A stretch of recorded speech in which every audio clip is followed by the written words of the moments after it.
이분 모셔서 또 예. 시장 얘기를 해보겠습니다. 현대차증권 리서치센터 이재선 연구위원 모십니다. 안녕하세요. 네, 안녕하세요. 안녕하세요. 네. 네. 어제 다른 얘기도 많이 있는데 어제 네. 우리 BOJ 얘기를 좀 해주시면 좋을 것 같아요.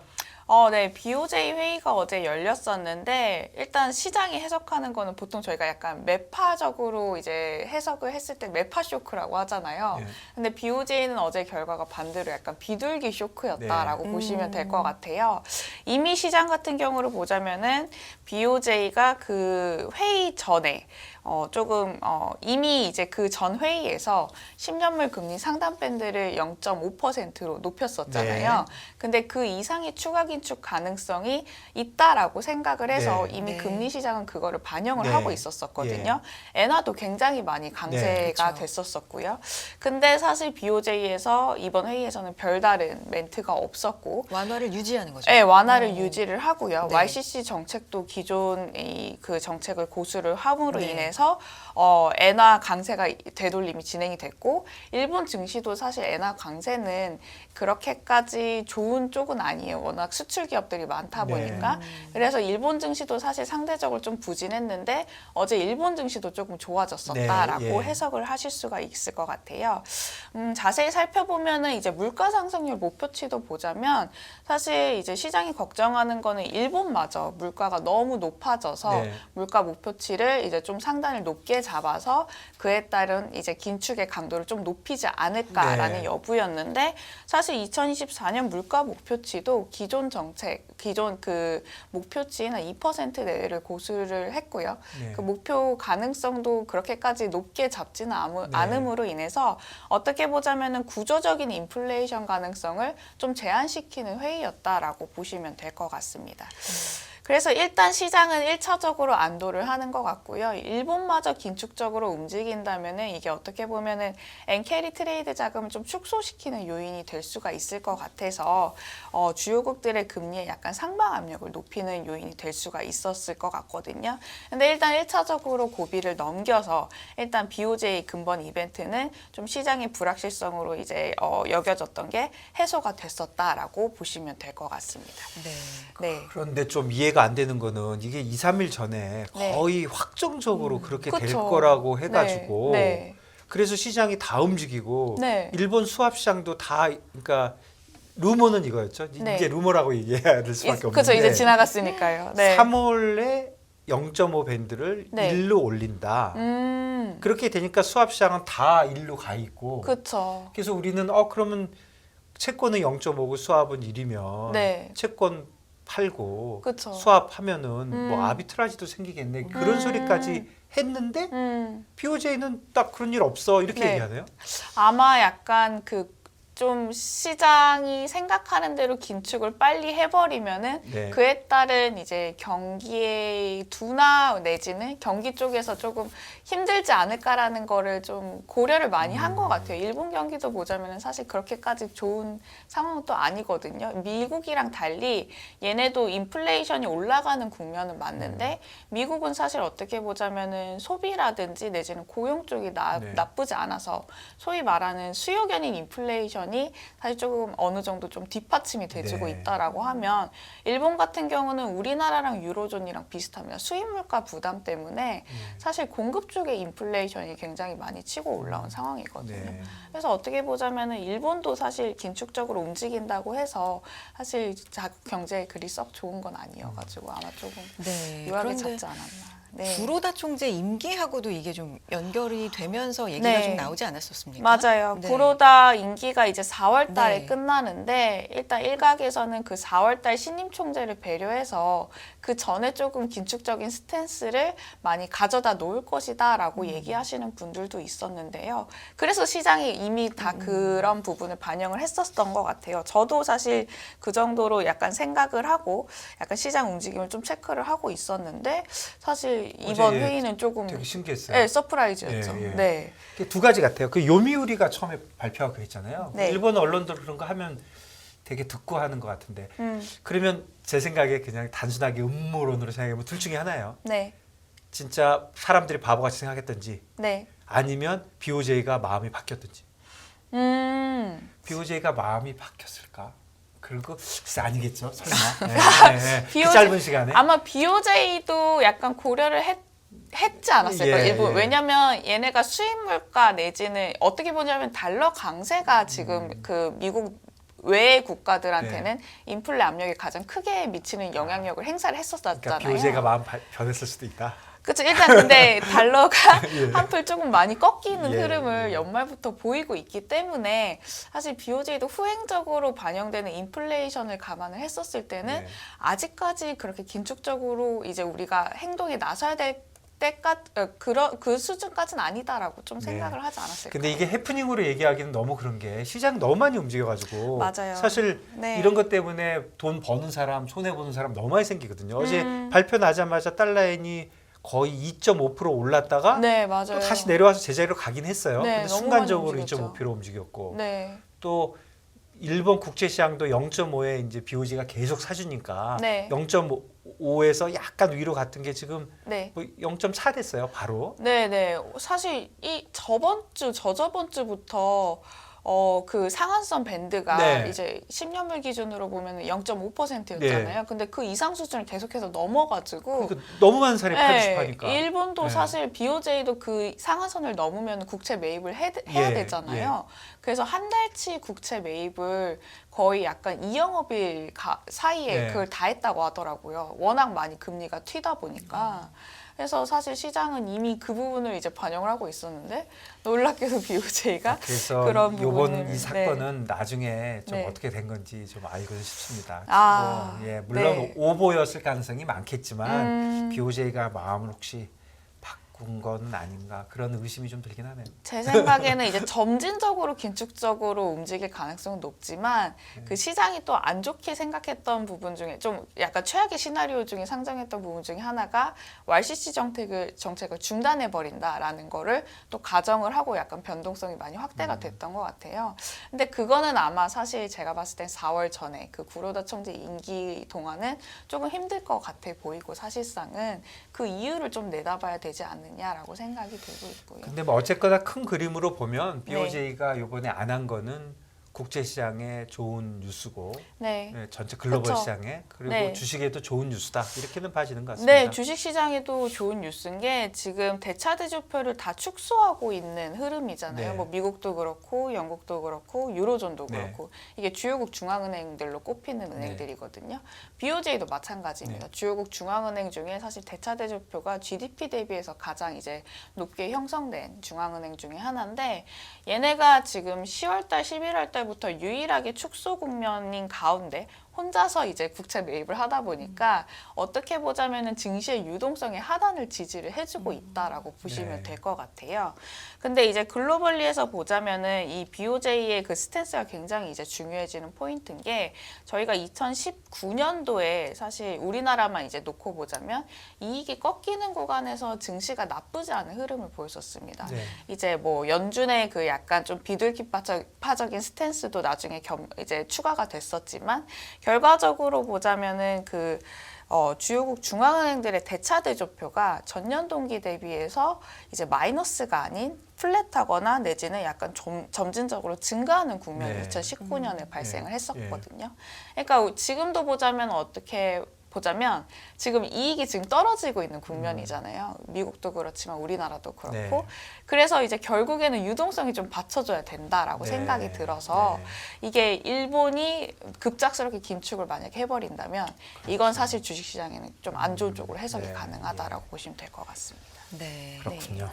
BOJ 얘기를 좀 해봤고요. 예상과 좀 다르게 갔던 네. 그래서 변동폭이 좀 컸던 얘기였습니다. 이제 간밤에 시장부터 해서 최근 시장 얘기로 좀 네. 들어가 볼게요. 네. 어떻게 보셨는지 1월 랠리 초반에 1월 네. 랠리가 좀 끝난 건지 이걸 그냥 테크니컬적인 조정으로 봐야 되는 건지 어떻게 네. 보십니까? 뭐 테크니컬한 조정은 맞죠. 네. 네, 테크니컬한 조정은 맞는 것 같고 1월 효과가 외로 좀 빨리 진행이 돼서 이제는 우리나라도 그렇지만 뭐 여타 증시도 좀 숨고르기가 필요한 국면이다라고 저는 말씀을 드리고 있고요. 네. 제가 2,400포인트 때는 조금 부담스럽다고 그간 좀 말씀을 드렸는데 사실 아쉽게도 조금 넘지 못하는 흐름을 보여주고 있는 네. 상황입니다. 근데 뭐 사실 그게 나쁘지만은 않은 게 그 좀 이제 동력을 모아놨다가 나중에는 이제 어쨌든 간에 연준의 터뷸 레이트가 더 올라가지는 않을 거니까요. 저는 오히려 뭐 2월 중순부터는 또 오히려 기회라고 보고 있고 지금 같은 구간은 좀 차익 실현을 해도 나쁘지 않은 구간이고 오히려 현금을 가지고 있다면은 이제 좋은 주식을 분할 매수하는 관점으로 좀 접근을 해도 나쁘지는 않을 것 같다라고 생각이 들어요. 증시의 하단이 저는 견고해지고 있다라고 생각이 들고 있거든요. 네, 가장 중요한 포인트 중에 하나가 달러에 대한 부분인 것 같아요. 네. 사실 달러가 12월 달, 1월 달부터 굉장히 조금 많이 약세를 보이고 있는 상황이잖아요. 이게 뭐 단기적으로 우리나라 뭐 외국인 수급이라든지 이런 부분에도 긍정적이지만 중장기적으로 봤을 때는 아까 제가 말씀드렸던 주요국들의 지금 수입 물가 부담을 낮추는 요인으로 작용을 할 것 같습니다. 그렇게 된다라고 하면은 이제 걱정되는 부분은 사실 미국보다는 이제 여타 뭐 신흥국이라든지 재정 건전성이라든지 이런 부채 리스크가 약간 네. 취약한 국가들이 네. 사실 이제 이 2023년은 후행적으로 경기가 둔화되는 사이클이다 보니까 경기에 조금 안 좋은 영향력을 미치지 않을까 이번 금리 인상이 그런 시각이 있었는데 다행스럽게 이제 달러가 꺾이고 나면은 이게 어떻게 보면은 순환적으로 자정작용을 할 것 같아서요. 그래서 아마 이제 1월 달만 놓고 보자면 EM 증시가 DM 증시보다 굉장히 수익률이 좋았거든요. 네. 이런 현상이 아마 1분기까지는 좀 지속될 가능성이 높다라고 저는 생각이 들어요. 네. 우리가 엊그저께인가 다른 리포트에서 미국 증시를 거의 17등으로 났다고 그랬나? 거의 바닥으로 났다 그랬잖아요. 네, 예, 맞아요. 어제 나온 그 펀드 매니저 설문조사에서도 예. 보자면 저도 깜짝 놀랐는데 그 미국 주식에 대한 그 비중을 그렇게까지 높게 잡지 네. 않더라고요. 올해 네. 같은 경우는. 예. 오히려 EM 쪽이라든지 우리나라, 네. 특히 우리나라 쪽을 좀 긍정적으로 보시는 펀드 네. 매니저분들이 네. 많아서 네. 글로벌리해서 아마 이 같은 흐름이 좀 지속되지 않을까라고 생각이 들고 있거든요. 네. 사실상 어떻게 보자면은 제가 이제 연간 전망 자료가 매도 빨리 맞는 게 낫다라고 네. 제가 그때 이제 자료 네. 제목을 지었었는데 네. 이게 우리나라한테 이제 어느 정도 이제 효과가 이제 오지 않을까라고 생각이 드는 부분도 있고요.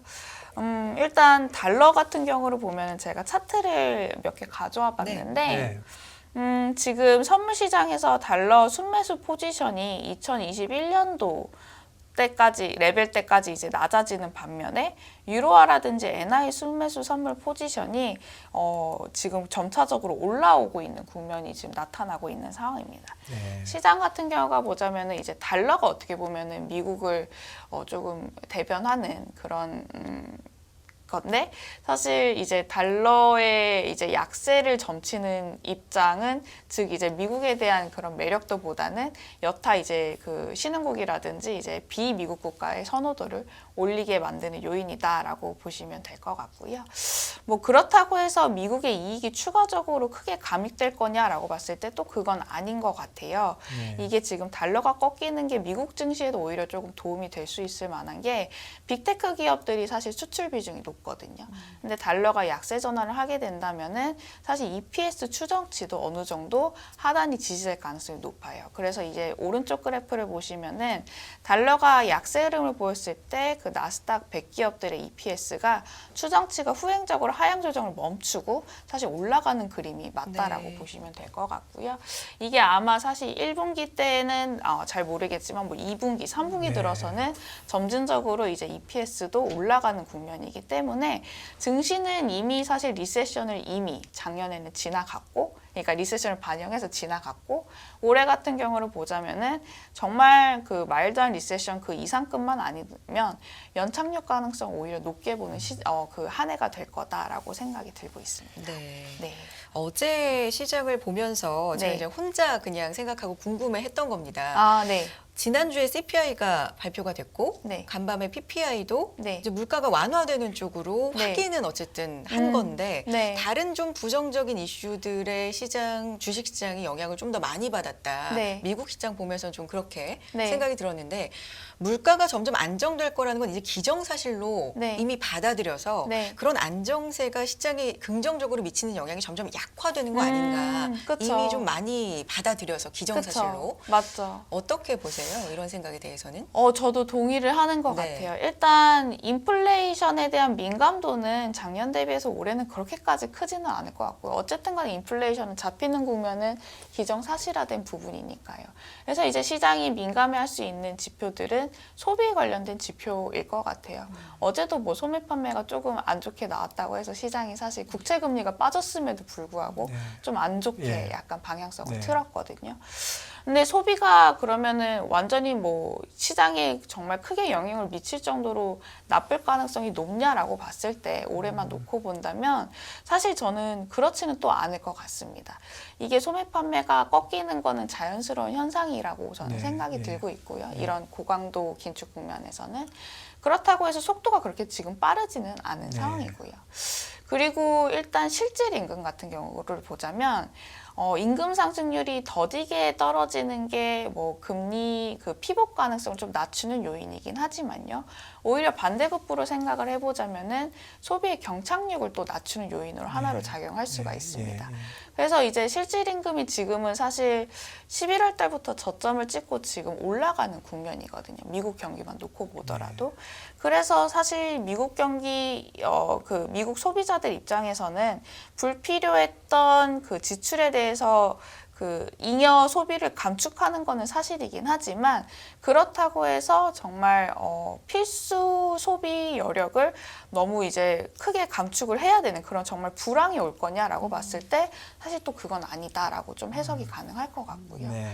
예, 오히려 또 작년 같은 경우를 보자면은 임금 상승률이 또 워낙 높았지만 세부적으로 보면은 블루 칼라들의 임금 상승률이 화이트 칼라들의 임금 상승률보다 더 높았던 국면이 작년이었습니다. 예. 그래서 저소득층의 소비도 어느 정도 버퍼 요인으로 작용할 것 같다라고 생각이 들어서 저는 사실 그렇게까지 소비에 대한 부분도 좀 한 번씩은 짚고 넘어가야겠지만 지금 데이터 상으로 봤을 때는 증시에 크게 이제 뭐 약세장이라든지 내지는 한 번 더 충격을 정도의 큰 이제 그 영향력을 줄 데이터는 아직까지 감지는 되지 않고 있다라고 생각이 들고요. 그렇네요. 시장이 주식시장이 벌써 소비 쪽으로 조금 네. 옮겨간 것 같아요. 역시 시장이 제일 빨라요. 빠르고 네. 빠르죠. 시장이 항상 맞는 거고. 그러니까 맞죠. 결국은 네. 이자율 쪽은 이제 안정이 되니까 지금 이자율이 안정되면 그야말로 예전에 얘기하던 경기의 굿뉴스가 네.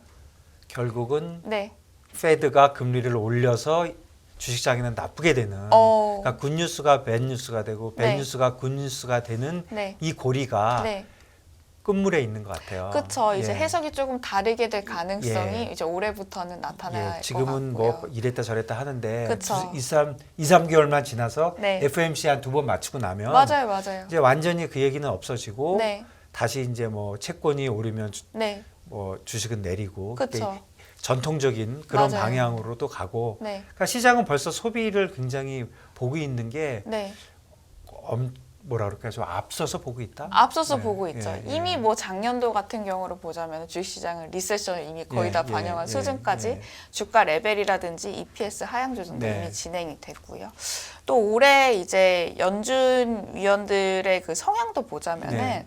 이거는 사실 뭐 100% 장담은 할 수는 없지만 통상적으로 이제 작년에는 매파적인 위원들이 굉장히 조금 많았어요. 블라드 네. 총재가 대표적이었는데 그 블라드 총재가 투표권이 작년에 있었습니다. 근데 올해 없죠? 올해 없습니다. 네. 그래서 3월 달 FMC 회의가 이제 12월 달 이후에 이제 점도표가 네. 새로 공개되는 이제 그 회의잖아요. 그때 아마 점도표 레벨이 좀 긴축적이었던 그 중간값이 지금 5.1%로 형성이 되어 있는데 그거보다 조금 낮아지지는 않을까라고. 투표권 없어도 점은 찍죠. 아, 점은 찍죠. 그렇죠. 맞아. 그렇습니다. 네. 점은 찍는데 네, 어쨌든 뭐 그 투표권 없어진 다음에 말이 더 많아졌더라고요. 아, 그런가요? 아, 제 너무 생각은- 약간 자유로워져서. 네, 제 생각은 그렇습니다. 근데 뭐 확실히 네. 모르겠고. 네. 근데 사실 금리를 보면 어제 네. 저는 그 10년짜리 금리가 떨어지는 거 어제 10년짜리 금리 16bp 떨어졌어요. 나 네. 많이 떨어졌어요. 10년짜리 네. 16bp씩 떨어지면 사실 말도 안 되게 떨어지는 거거든요. 그게 네. 가격으로 보면 16 곱하기 7 해야 되잖아요. 아, 그렇죠. 그러니까 예, 엄청 네. 떨어지는 건데 음, 그런데 그거보다 전 놀란 게 10년짜리 국채야 뭐 실질 금리니까 네, 뭐 그럴 수 있다고 하는데 2년짜리도 10bp 넘게 들어있어요. 맞아요. 4.09예요. 네, 그래서 저는 네. 그러면은 주식시장이 좋겠네라고 딱 봤는데 시장이 또 반대로. 예. 예, 네. 반대로 또 가는 거 그러니까 보니 금리에 대해서는 좀 네. 안정돼 있는 것 같고 저는 네. 아까 일부에서도 잠깐 말씀드렸지만 2년짜리 국채가 4.09가 되려면요. 네. 2년짜리 국채는 거의 그 페드 연준하고 별 차이 안 나거든요. 네, 오히려 조금 그렇죠. 높아야 되는데 기준금리랑 같이 그러면 가니까. 금년 내내 블러드 네. 총재 말대로 네. 5.25가 되면 네, 네.